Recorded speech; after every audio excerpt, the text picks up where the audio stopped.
All right, so before me and Android start playing, we're actually gonna go over the top 5 things in this game that I personally would like to change. That was a goal we had for the stream not too long ago.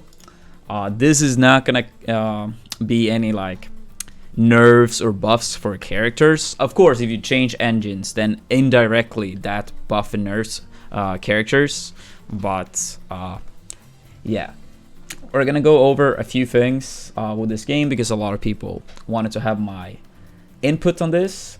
So this is gonna be 5 things in no particular order that I wish that Nintendo kept in mind before releasing the game. And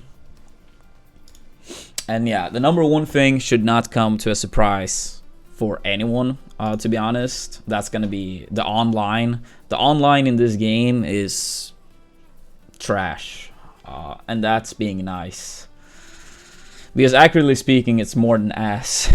It's actually so bad. Even if you're playing as people living relatively close to you, you still get like quite a bit of lag every now and then.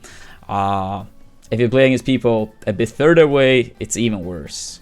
The arenas have a lot of flaws. For example, if you want to play teams, 2 people from the same Switch, you can't apparently do that if you create arenas. So there's like a lot of random flaws with the online system in every possible way and fashion.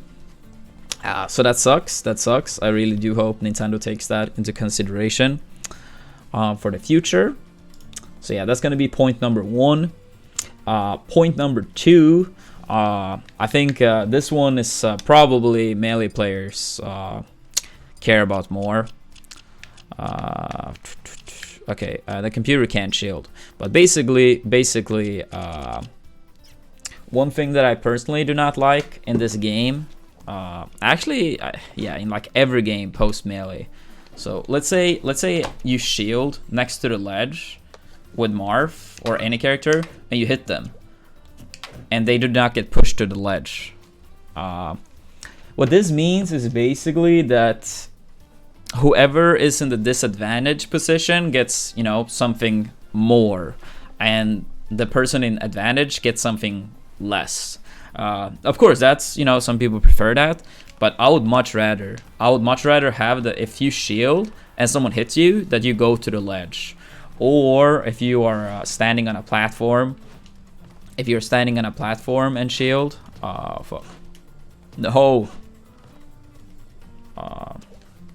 yeah, if you shield on a platform and okay, that there is poked, but what I mean is that you do not get pushed off from the platform. Same thing here, you do not get pushed off.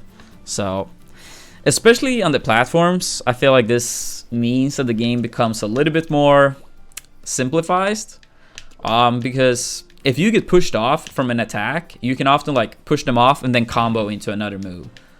I know in melee, one setup I like to do sometimes was to jump up air and then catch their landing with the grab or down smash or whatever. So it kind of made people afraid of staying in shield. But in this game, unless you have a command grab or they have very low shield, maybe, they can kind of like stand on the platform with shield, and it's really hard for the person that is supposed to have an advantage to actually get much out of it. Of course, it's still better to be on the ground than the person being on the platform in practically all cases. But I feel like you should be rewarded more for, you know, having a good position, right?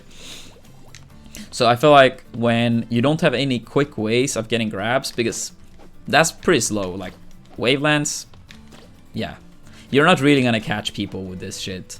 So shield a little bit too strong, if you ask me, on platforms, and I think being able to push people off would change this a lot, to be honest. But yeah, right now I feel like standing in shield is like the obvious solution in so many cases.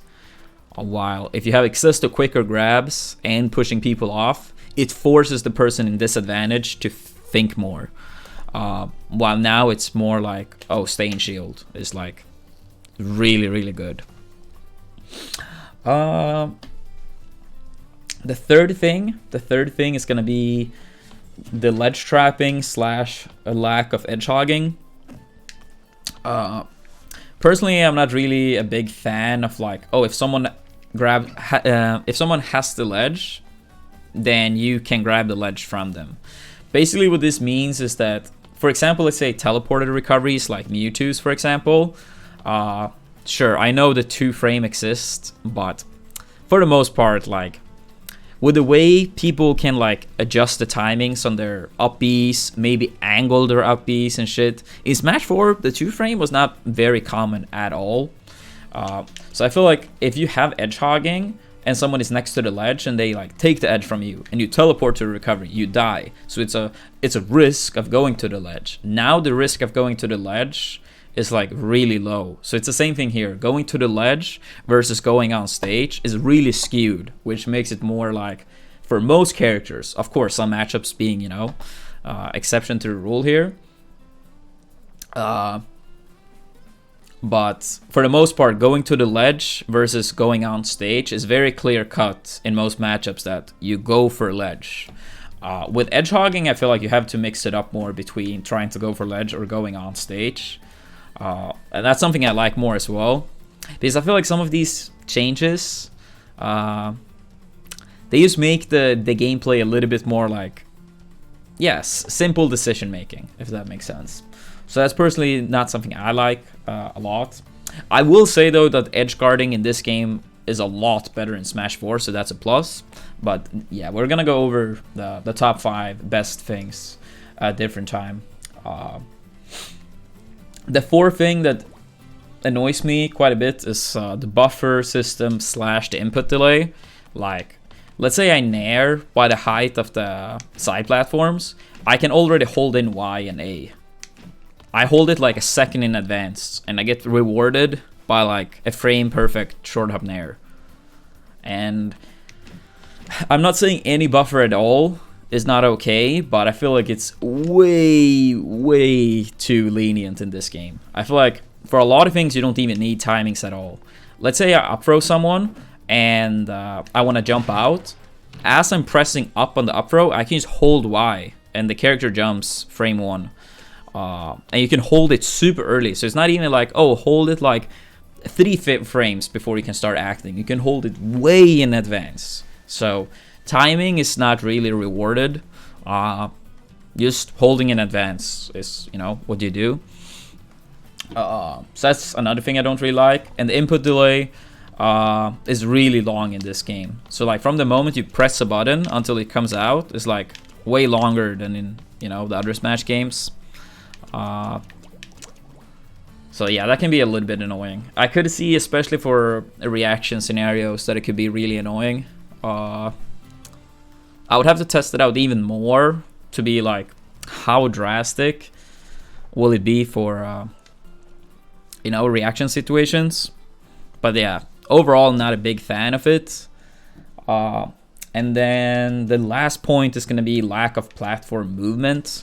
So like we showed a little bit earlier, the waveland. In this game, you actually can't waveland off platforms, for example.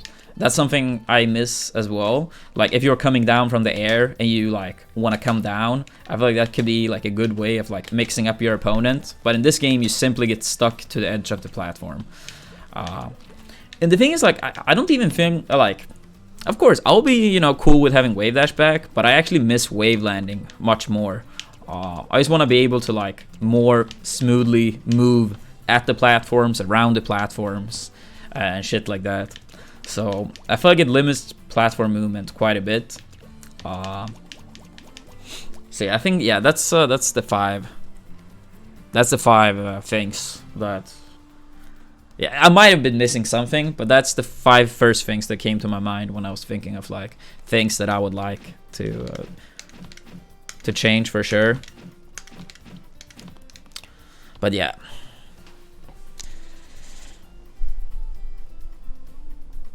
Oh, actually, one thing also I forgot to mention regarding the entire ledge thing. I do think it's like, I think it's good that you can't grab the ledge forever, but I wish that you got invincibility back once you re-grab the ledge once. Because basically what happens, if you grab the ledge, you want to go out to edge guard someone, then you don't have invincibility if you come back. So if you miss, you don't have any invincibility back. And some people might say like, oh, but you get punished for it. But basically you're more trying to punish very heavily for the person that tried to create, in my mind, fun and good plays. Like, I would much, like, what I think might happen is that in some matchups, going off stage to edgeguard will be quite risky, and then having no invincibility first time you re-grab the ledge, it might mean that some people stay on stage much more. And on top of this, once you grab the ledge, you're actually stuck on the ledge for quite some time before you can drop from the ledge as well on top of that. So if you go out to edgeguard, you might maybe miss, then you might get like spiked on the way back or something. But yeah, that's gonna be it for the things I personally would add. But yeah, I'm just gonna grab coffee, and then me and Android is gonna start playing.